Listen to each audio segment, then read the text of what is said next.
सर्व इंद्रिये त्यामध्ये इन्व्हॉल्व होत जातात. तसं आपल्या मनाला ते काम करत असताना, ती साधना करत असताना ज्ञान प्राप्त होतं. माहितीचं रूपांतर ज्ञानात आणि ज्ञानाचं कर्मामध्ये. आणि ज्ञानयुक्त कर्म जे आहे ते सर्वोच्च मानलं जातं.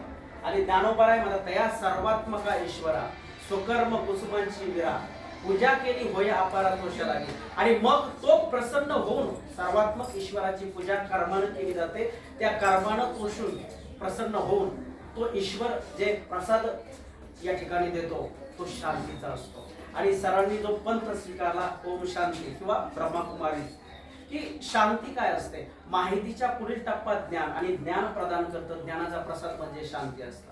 कारण की हे अशा पद्धतीचं आहे, याची निर्मिती अशी आहे, हे स्वरूप जाणल्याच्या नंतर प्रदान होते ती शांती आहे. तेव्हा या सर्व मार्गक्रमण करत असताना सरांचं ज्ञान असेल आणि एज्युकेशनल एक्सपिरियन्स जर म्हणायचं जर असेल की रेमेडियल टीचिंग, की हे अशा पद्धतीनं तुम्ही अजून चांगल्या पद्धतीने घ्यायला पाहिजे, घेऊ शकता.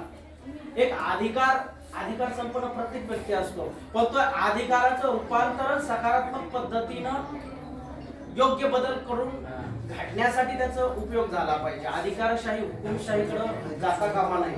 आणि प्रसंगी कर्म करणाऱ्याला, काम करून घेणाऱ्या अधिकाऱ्याला तर इतक्या प्रभावीपणे ही शांती, हे ज्ञान आणि काम करून घेण्याची जी काही वृत्ती असते ती फार महत्वाची असते. तेव्हा जबाबदार अधिकाऱ्याचं जे नेचर असावं ते मी खूप जवळून साहेबांचं बघितलेलं आहे. तेव्हा अधिक प्रोत्साहन, बघा शब्द आहे, शब्द हे मोटिवेट करणारे असावे, डॅमेज करणारे नसावे. माहिती ही सृजनात्मक असावी.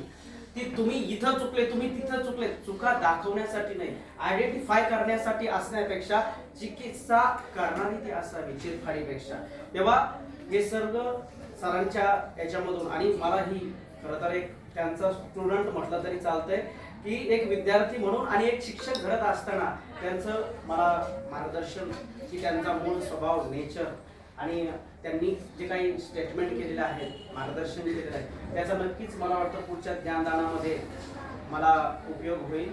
आणि साहेबांचं पुढचं जे आयुष्य आहे ते असं शांती हा प्रसाद प्राप्तच आहे. तसंच शांततेमध्ये त्यांच्या सानिध्यात जाणाऱ्यालाही ती शांती प्रदान व्हावी आणि खूप आनंदाचं, आरोग्यमय, समृद्धी आणि भरभराटीचं जावो ही प्रार्थना करतो आणि थांबतो.